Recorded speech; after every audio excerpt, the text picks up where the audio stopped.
Hello friends, स्वागत है आप सभी का आपके अपने चैनल इंग्लिश मीनिया में। दोस्तों, ये इंग्लिश पेडागोजी का चैप्टर 2 है जिसका नाम प्रिंसिपल्स ऑफ लैंग्वेज टीचिंग है, जिसमें कि हम लैंग्वेज टीचिंग के डेफिनेशन, एम्स एंड प्रिंसिपल्स को डिस्कस करेंगे।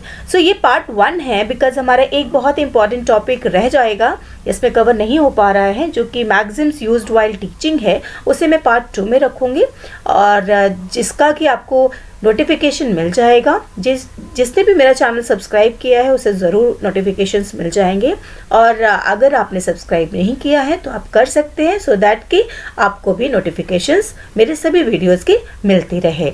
आइए देखते हैं हमारे इस वीडियो में क्या क्या है। सबसे पहले देख लेते हैं व्हाट विल बी डिस्कस्ड। हम इसमें क्या पढ़ने वाले हैं, क्या डिस्कस करने वाले हैं। तो सबसे पहले हम डेफिनेशन, लैंग्वेज की डेफिनेशन एंड मीनिंग देखेंगे। उसके बाद एम्स ऑफ लैंग्वेज टीचिंग देखेंगे, then principles of language teaching, then हमेशा की तरह हम प्रीवियस ईयर के कुछ क्वेश्चंस भी सॉल्व करेंगे। आइए स्टार्ट करते हैं हम अपने लैंग्वेज के डेफिनेशन के साथ एंड इसके मीनिंग के साथ। Language, it is a medium through which one can express once ideas, thoughts and feelings. Language क्या है? एक ऐसा मीडियम है जिसके थ्रू हम ह्यूमन बीइंग्स अपने जो भी हमारी बातें हैं, जो भी हमारे आइडियाज़ है, जो भी सोच है, जो भी हम फील करते हैं, वो सभी चीज़ों को हम एक्सप्रेस कर पाते हैं, मीन्स दूसरों को बता पाते हैं। ठीक है, उसे लैंग्वेज कहते हैं। अकॉर्डिंग टू एडवर्ड सैपियो, इनका कहना है कि लैंग्वेज क्या एक प्योरली ह्यूमन चीज़ है या प्योरली नेचुरल चीज़ है। एक ऐसा नेचुरल मेथड है, एक ऐसा ह्यूमन मेथड है जिसमें कि हम कम्युनिकेट कर पाते हैं अपने आइडियाज़ को, इमोशंस को, डिज़ायर्स को, फीलिंग्स को, कि कुछ सिंबल्स के थ्रू, है ना। ये हमारा डेफिनेशन एंड मीनिंग है लैंग्वेज का। होल सोल ये इसकी मीनिंग है कि लैंग्वेज जो है एक ऐसा मेथड है, एक ऐसा मीडियम है जिसके थ्रू हम अपनी बातों को, अपने जो सोच को, विचार को हम दूसरों के सामने एक्सप्रेस कर पाते हैं। तो ये लैंग्वेज कम्युनिकेशन में हेल्प करता है। आइए देखते हैं आगे importance of English language. English language हम इंग्लिश पेडागोजी पढ़ रहे हैं तो हम इंग्लिश लैंग्वेज का इम्पॉर्टेंस भी हमें पता होना चाहिए। English is also the primary language of press, internet etcetera. आप जैसे कि देख रहे हैं कि हमारे आजकल इंटरनेट पे आप कुछ भी सर्च करते हैं, कोई भी काम करते हैं, तो वो सभी चीज़ें इंग्लिश में लिखा रहता है। फिलहाल हिंदी का ऑप्शन आपके पास रहता है कि आप सर्च कर सकते हैं, बट उतने अच्छे तरीके से आपको मटेरियल्स नहीं मिल पाते हैं जितने अच्छे से इंग्लिश में आपको मिल जाते हैं। प्रेस में हो, न्यूज़ में हो, इंटरनेट में हो, वो सारी उसमें आपका इंग्लिश जो है वो प्राइमरी लैंग्वेज की तरह काम करता है। इसलिए हमें इंग्लिश को सीखना है, समझना है, उसे लर्न करना है। Now English is the only language where maximum resources are available. जैसे कि आप देख रहे हैं, मैंने बताया कि प्रेस में भी ये यूज़ होता है, मीन्स न्यूज़पेपर्स है, इंटरनेट है, डिफरेंट बुक्स है ना। बहुत सारी बुक्स और न्यूज़पेपर्स ऐसे हैं जो कि इंग्लिश में छपते हैं, प्रिंट होते हैं, और वो बहुत अच्छा उसमें इंफॉर्मेशन आपको मिलता है। तो वो सभी जितने भी रिसोर्सेज हैं वो इंग्लिश लैंग्वेज में अवेलेबल होते हैं। English being an international language. जैसे कि इंटरनेशनल लैंग्वेज की यहाँ बात हो रही है, तो क्या है कि जैसे इंटरनेशनल लैंग्वेज में सभी देशों में, हर एक देशों में इंग्लिश बोली जाती है। एक ऐसा कॉमन लैंग्वेज है जो कि आप कहीं भी जाएंगे, आप ट्रैवल करते हैं या कहीं भी जाते हैं, तो अगर आपको इंग्लिश आती है तो आपके लिए वो कन्वीनियंट होगा, आपके बिजनेस के लिए कन्वीनियंट होगा कि आप ईजिली ट्रैवल कर पाएंगे और अपनी बात जो है वो दूसरों को बता पाएंगे। इसलिए इंग्लिश लैंग्वेज इंपॉर्टेंट है आपके लिए। Now in India English is regarded as the second language. India में आपका फर्स्ट लैंग्वेज हिंदी है, एज यू ऑल नो, और सेकेंड लैंग्वेज जो है वो इंग्लिश है, बिकॉज हिंदी के बाद इंग्लिश ही ऐसा लैंग्वेज है जो कि इंटरनेशनल लैंग्वेज है। ठीक है, उसको आप कहीं भी चले जाएं, सभी लोग समझते हैं, सभी लोग उसे एक सेकेंड लैंग्वेज की तरह ट्रीट करते हैं। उन्हें पता है कि हाँ, अगर हमें एक अपनी लैंग्वेज आती है और उसके अलावा अगर हमें किसी से कम्युनिकेट करना है तो we must know the second language which is English. Okay, now देखते हैं एम क्या है। ये लैंग्वेज टीचिंग का हम बच्चों को क्यों पढ़ाते हैं कि इंग्लिश लैंग्वेज उन्हें आनी चाहिए, हमारा एम क्या है, पढ़ाने का मकसद क्या है। देखते हैं ability to understand the speaker's language. इससे क्या होता है, बच्चों को जो भी बोल रहा है इंग्लिश, उनकी लैंग्वेज को समझ पाते हैं, ठीक है। Ability to read along with understanding, जब भी वो कभी पढ़ेंगे, न्यूज़पेपर पढ़ते हैं, इंटरनेट पढ़ते हैं या कहीं भी कुछ भी इंग्लिश में अगर वो पढ़ेंगे तो वो रीडिंग के साथ साथ उन्हें अंडरस्टैंडिंग भी आएगी, वो उन चीज़ों को पढ़ते हुए समझ भी पाएंगे। Now ability to express fluently and diversely using different skills. So ये क्या है कि जो भी बच्चा है, जो भी चाइल्ड है या स्टूडेंट है, वो अपने आप को एक्सप्रेस कर पाएगा फ्लुएंटली और अलग अलग तरीके से जितने भी उसके स्किल्स हैं, जो भी उसे नॉलेज है, उसे अपने स्किल्स को वो एक्सप्रेस कर पाएगा, अच्छी तरीके से उसे यूज़ कर पाएगा, बता पाएगा। Next is ability to present और write view in a coherent manner. So see, language teaching से हम बच्चों को वो एबिलिटी दे पाएंगे कि जिससे कि वो अपनी चीज़ों को, अपनी बातों को बहुत ईजिली प्रेजेंट कर पाएँ या राइट कर पाएँ, लिख पाएँ उसे, और जो कि बहुत ही क्लियर एंड ईजी वे में, ईजी मैनर में वो उसे कर पाएंगे। Ability to learn technological language used in teaching of other subjects such as music, computers or sports etc. So अगर उन्हें लैंग्वेज, इंग्लिश लैंग्वेज के बारे में पता है, उन्हें इंग्लिश लैंग्वेज आती है, तो वो अदर फील्ड में, जो कि अदर टेक्नोलॉजिकल फील्ड है, उसकी लैंग्वेज भी समझ पाएंगे। जैसे कि हम देखते हैं कि म्यूज़िक हो या कंप्यूटर्स हो, उसमें मैक्सिमम चीज़ें हम इंग्लिश में ही देखते हैं, उसके इंग्लिश में टर्म्स होते हैं, वो चीज़ों को समझना बच्चों के लिए ईजी हो जाएगा। Now, ability to understand the scientific aspect of a language. So, अगर बच्चे को लैंग्वेज का आइडिया है, इंग्लिश लैंग्वेज का आइडिया है, तो वो उसके साइंटिफिक एस्पेक्ट को भी समझ पाएगा कि ये जो वर्ड है वो कहाँ से क्रिएट हुआ है, या इसका जो साउंड है, फोनिक्स है, ये क्या होना चाहिए, या अगर हम सेंटेंस की बात करें तो वो समझ पाएगा कि किस तरीके से हमारा सब्जेक्ट, वर्ब एंड ऑब्जेक्ट का पोजीशन होता है, या इस तरीके से जो भी इंग्लिश से रिलेटेड जो भी हमारी उसके साइंटिफिक एस्पेक्ट है, तो वो सारी चीज़ों को वो ईजिली समझ पाएंगे। डेवलपमेंट ऑफ क्रिएटिव स्किल्स, इससे क्या होता है, क्रिएटिव स्किल्स भी डेवलप होती है। बच्चे को अगर इंग्लिश लैंग्वेज आती है तो वो अपने different skills like reading, writing, या बहुत अच्छा बच्चे को स्टोरी टेलर है, बहुत अच्छे से अपने स्टोरी बता पाता है, या बहुत अच्छी पोएट्रीज लिख पाता है, या किसी भी तरीके से उसकी राइटिंग अच्छी है, उसकी क्रिएटिव राइटिंग अच्छी है, या कुछ भी चीज़ें जो उसकी स्किल्स हैं अच्छी, वो उसे डेवलप कर पाएगा और अच्छे से इम्प्रूव कर पाएगा। Now, development of a learner's sensitivity towards national issues, cultural heritage and different aspects of contemporary life. So language का मेन मकसद ये भी है कि हम अपने नेशन को, जो भी नेशनल इश्यूज़ हैं उसे भी समझें, हमारे जो कल्चरल हेरिटेज है उसे भी जानें और उसके बारे में पढ़ें, उसको समझें, एक रिस्पॉन्सिबिलिटी भी फील करें, तो वो सारी चीज़ों को भी डेवलप करता है, उस सब सेंस को भी वो डेवलप करता है। नाउ आई होप समझ में आ रहा होगा आप लोगों को। अगर समझ में आ रहा है तो please subscribe my channel. Okay, now principles of language teaching. अब देख लेते हैं कि हमारे जो लैंग्वेज की टीचिंग है, जो पढ़ाने का जो मेन मकसद है, उसका सिद्धांत क्या है। सॉरी, जो हम इंग्लिश लैंग्वेज जो पढ़ा रहे हैं उसका सिद्धांत क्या है, कि हम किस तरीके से बच्चों को पढ़ाएं कि उन्हें वो लैंग्वेज समझना इजी हो जाए, वो उसे समझ पाएँ। सो सबसे पहले इसमें आता है theory of motivation and interest. तो सबसे बड़ी बात है कि हम देखिए उसी को समझा सकते हैं जो समझना चाहता है, हम खाना उसी को खिला सकते हैं जो खाना चाहता है, मुंह में डालने से वो पेट में नहीं जाएगा, है ना। सो सबसे बड़ी बात है कि बच्चा जो हो वो मोटिवेटेड होना चाहिए, उसका इंटरेस्ट होना चाहिए वो लैंग्वेज समझने के लिए, वो लैंग्वेज सीखने के लिए। सो अक्सर ये क्वेश्चन आता है कि प्री रिक्विजिट क्या है, पहली रिक्वायरमेंट क्या है लैंग्वेज टीचिंग के लिए। सो पहले रिक्वायरमेंट हमारी मोटिवेशन होती है, आंसर होगा मोटिवेशन, बिकॉज बच्चा जो है वो मोटिवेटेड होना चाहिए किसी भी तरह से, वो चाहे पेरेंट्स से मोटिवेटेड हो, चाहे टीचर्स से मोटिवेटेड हो, खुद से मोटिवेटेड हो कि हाँ मुझे करना है, अच्छा मुझे रिवॉर्ड मिलेगा, मुझे प्राइज़ मिलेगा, मेरी मम्मा हैप्पी हो जाएंगी, या किसी भी तरीके से उसे एक मोटिवेशन होना चाहिए, उसके अंदर मोटिवेटेड होना चाहिए वो बच्चा, और उसके अंदर इंटरेस्ट होना चाहिए कि हाँ मुझे एक सीखना है, देन ओनली वो सिर्फ ये लैंग्वेज समझ पाएगा और सीख पाएगा। It plays an important role in development of a language. So जैसे कि मैंने बताया कि मोटिवेशन एंड इंटरेस्ट होता है अगर बच्चों को, तो ये एक इम्पॉर्टेंट रोल प्ले करता है जिसमें कि बच्चा क्या करता है, वो लैंग्वेज को सीख पाता है, डेवलपमेंट हो पाती है उसके लैंग्वेज की। सो ये बहुत इंपॉर्टेंट है। सबसे पहले रिक्वायरमेंट होती है कि बच्चे के अंदर मोटिवेशन एंड इंटरेस्ट होना चाहिए। Now next, theory of imitation. देखिए, इमिटेशन मतलब होता है नकल करना, है ना। जो बच्चे कॉपी करते हैं अपने टीचर्स को, हमेशा आपने देखा होगा कि जो बच्चे हैं वो टीचर्स को ज़रूर कॉपी करते हैं। उनकी जो बोलने की स्टाइल है, एक्सेंट है, तरीका है, वो हर चीज़ को बच्चे उसको फॉलो करते हैं। So good speech is the result of imitating good pronunciation and vocabulary.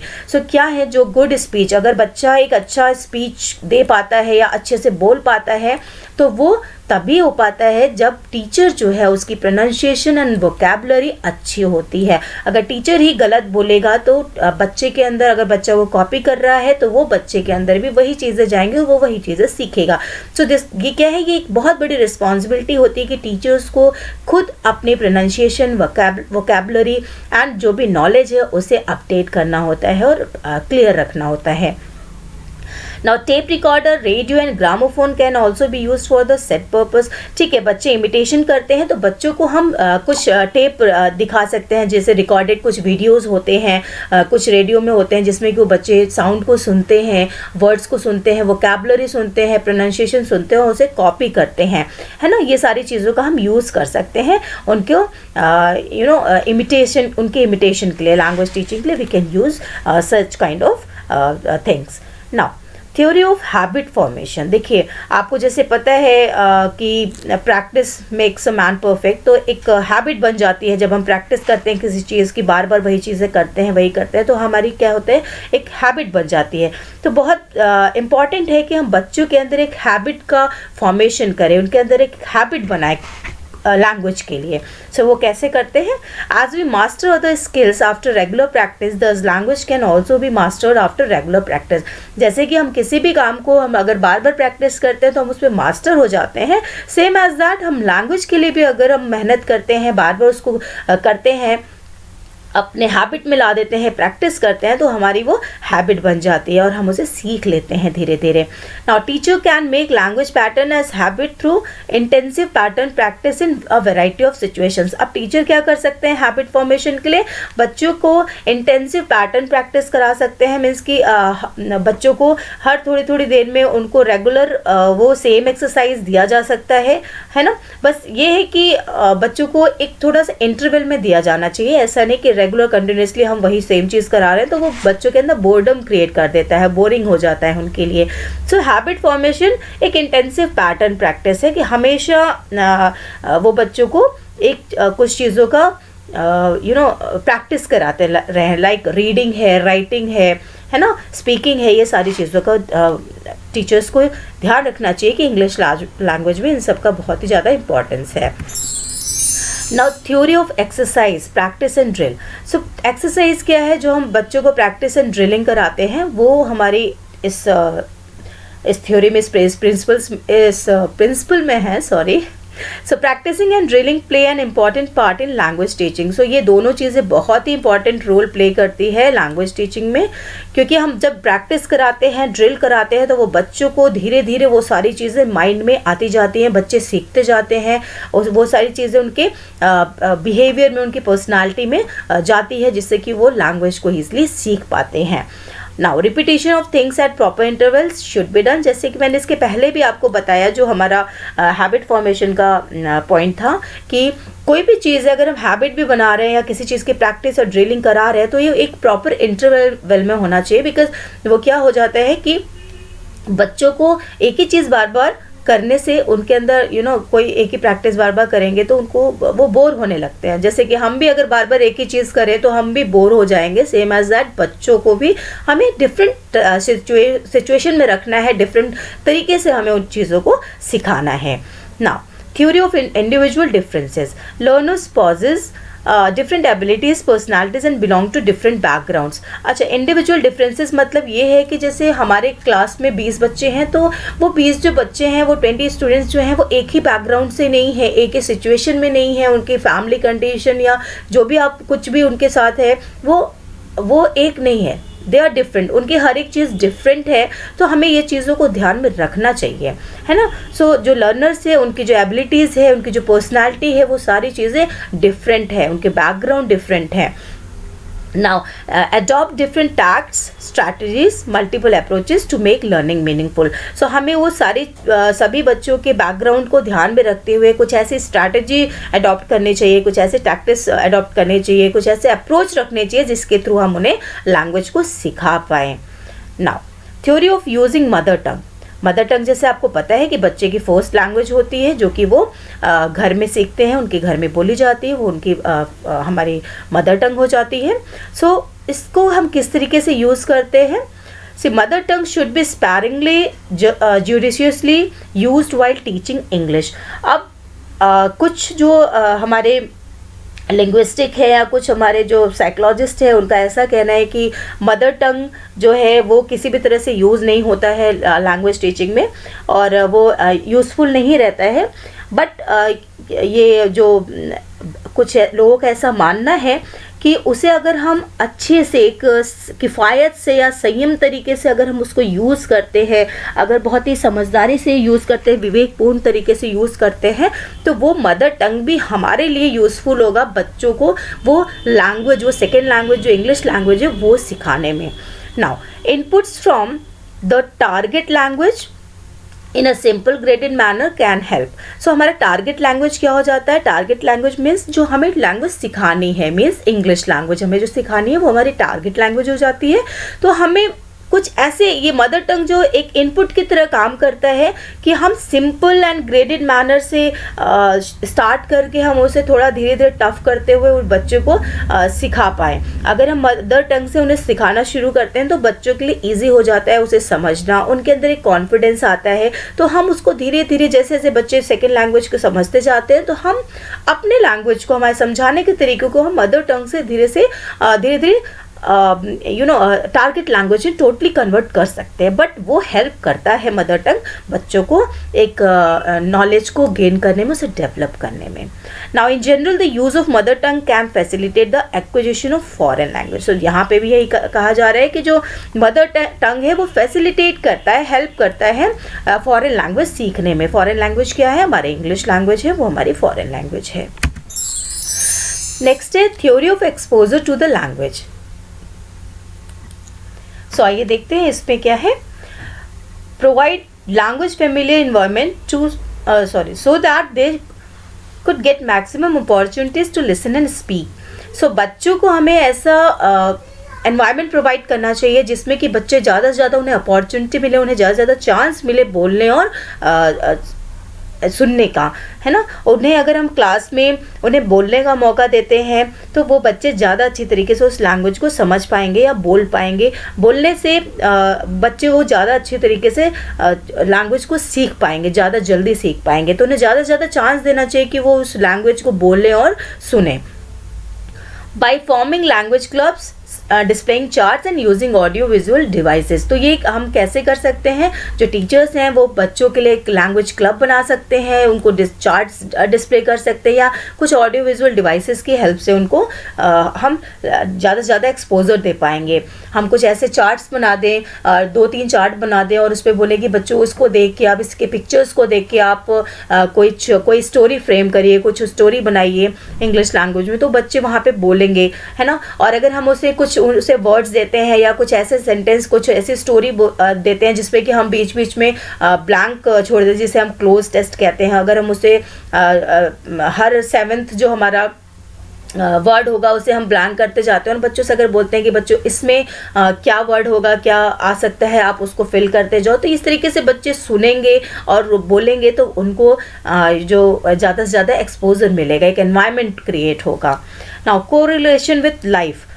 The course material and audio-visual aids should be correlated to the child's life. अब जो भी हम बच्चों को जैसे एक्सपोजर के लिए हम जो भी उन्हें ऑडियो विजुअल एड्स देते हैं वो हमें ये ध्यान रखना है कि उनके लाइफ से कोरिलेट होना चाहिए, उनके लाइफ से रिलेटेड हो. जो उनकी बच्चों का बैकग्राउंड है, उनकी जो वो लाइफ जी रहे हैं, जो सुबह से शाम तक वो बच्चे करते हैं, कुछ उससे रिलेटेड कुछ टॉपिक होना चाहिए, कुछ उससे रिलेटेड मटेरियल होना चाहिए, कुछ वीडियो ऑडियो जो भी है उससे रिलेटेड होना चाहिए, सो दैट कि वो बच्चे ईजिली समझ पाए, है ना. Now, English should be practiced in everyday situation with which children can easily identified. So, उनकी जो everyday situation है उस पे हमें based कुछ उन्हें topic देना चाहिए, या discussion है, या charts है, या हम audio video जो भी उन्हें देते हैं वो उनका daily life से related होना चाहिए, everyday situation होना चाहिए जो वो रोज़ देखते हैं. Like हम पूछ सकते हैं बच्चों से कि आप अपना daily routine बताओ, या कल आपने क्या खेला, आपके गेम में अगर आपने क्रिकेट खेला तो उस क्रिकेट में क्या क्या हुआ आप ये बताओ, पूरा एक्सप्लेन करो उस क्रिकेट को, या आपने कल क्या खाया, या कैसे मम्मा ने बनाई, anything we can ask to them. या आप घर से स्कूल तक आए, आपने क्या क्या देखा, क्या क्या हुआ, है ना. We can ask questions like this कि बच्चे जो हैं अपने जो लाइफ है उससे को रिलेट कर पाएँ, है ना. पेरेंट्स से रिलेटेड क्वेश्चन पूछ सकते हैं, फैमिली पूछ सकते हैं, या बच्चे जो सेलिब्रेशन करते हैं, जो डिफरेंट फेस्टिवल्स होते हैं, we can ask questions related to such kind of topics. Now, theory of oral approach. Oral approach, it is the quickest way of learning. जो ओरल अप्रोच है, जो बोलते हैं, जो मौखिक रूप होता है, मौखिक तरीका होता है किसी भी चीज़ को बताने का, वो सबसे ज़्यादा क्विकेस्ट तरीका होता है लर्निंग का. Speech motivates the learners to learn. जो स्पीच होती है, जब हम सुनते हैं उसको तो हम मोटिवेट होते हैं, जल्दी हम सीख पाते हैं जिसे. उसमें जैसे आप जो भी चैप्टर है, like introduction of lessons should begin with speech lessons because speech is vital in language learning.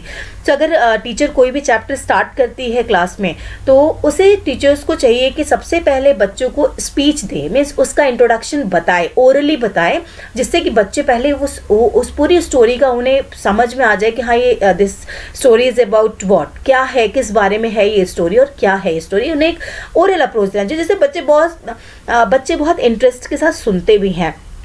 उसके बाद हम बच्चों से रीडिंग एंड राइटिंग कराते हैं. जैसे कि हम देखते हैं कि क्वेश्चन आंसर सबसे लास्ट में दिया रहता है, बिकॉज सबसे ज़्यादा इंपॉर्टेंट चीज़ हमारा स्पीच होती है. बच्चे उस चीज़ को समझें, उसके बाद उसे रीड करें और अंडरस्टैंडिंग के साथ रीड करें, देन वो राइटिंग का पार्ट लास्ट में आता है.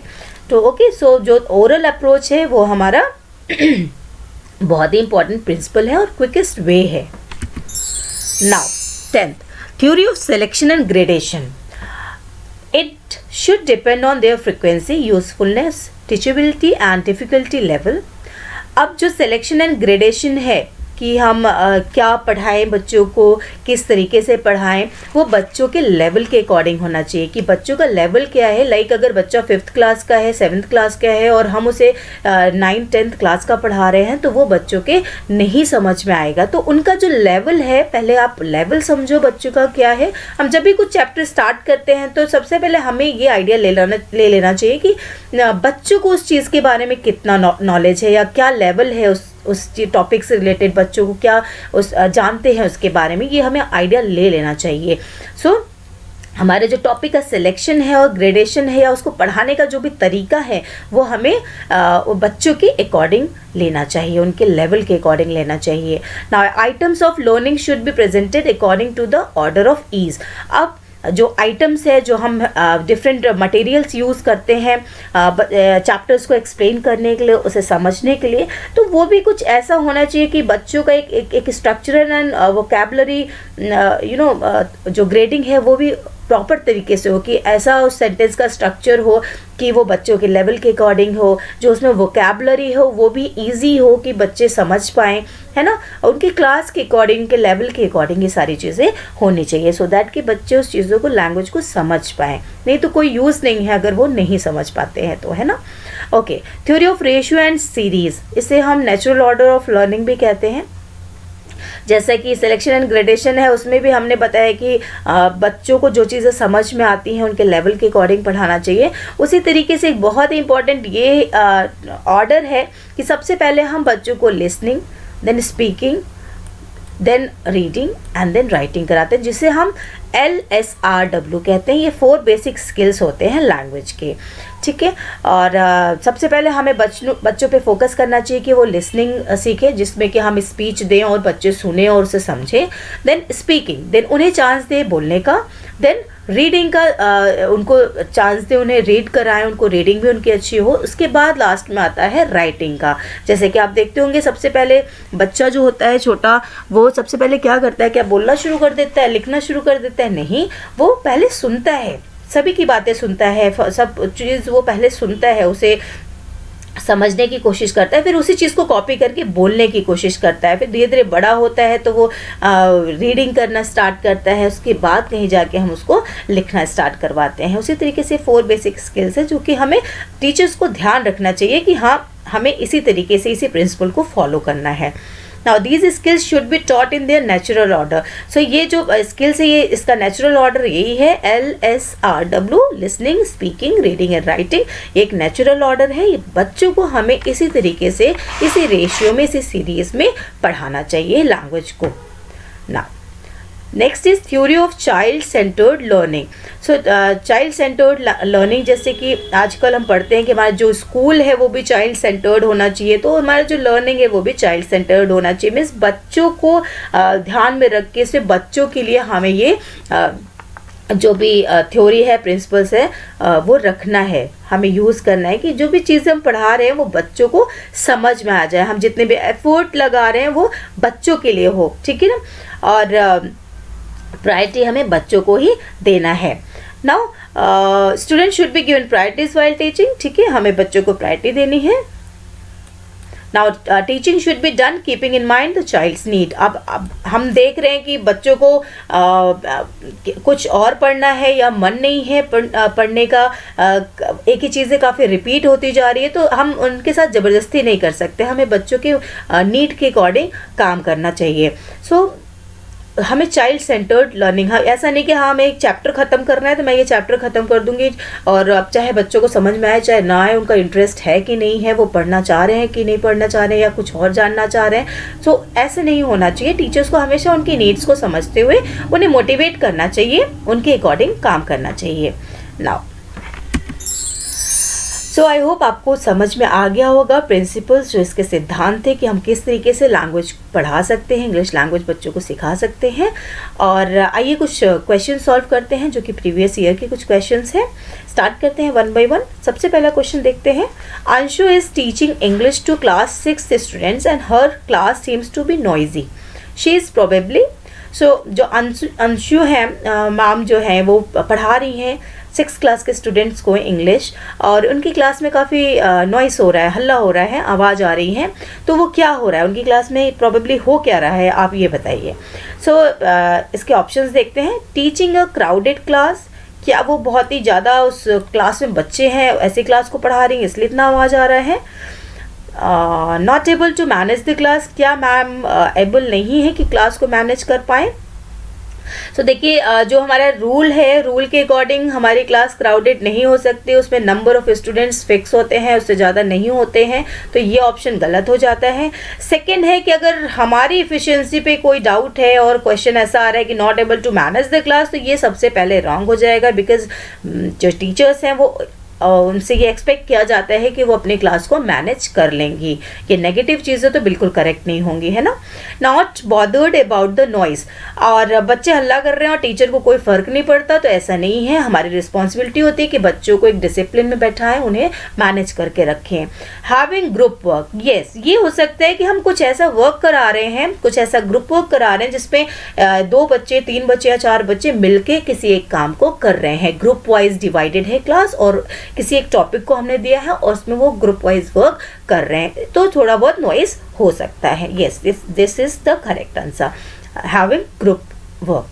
नाउ एटिमोलॉजी इज, एटिमोलॉजी क्या होता है? Science of study of language, science of meaning of words, science of knowing the origin और साइंस ऑफ पेडागॉजी। सो इसका करेक्ट आंसर है science of knowing the origin. हम ओरिजिन जानते हैं, कहाँ से वो चीज़ ओरिजिनेट हुई है। Next, after reading a story on fish, if a teacher asks children to answer, imagine you are a fish in a pond. What do you see around you? This is an example of.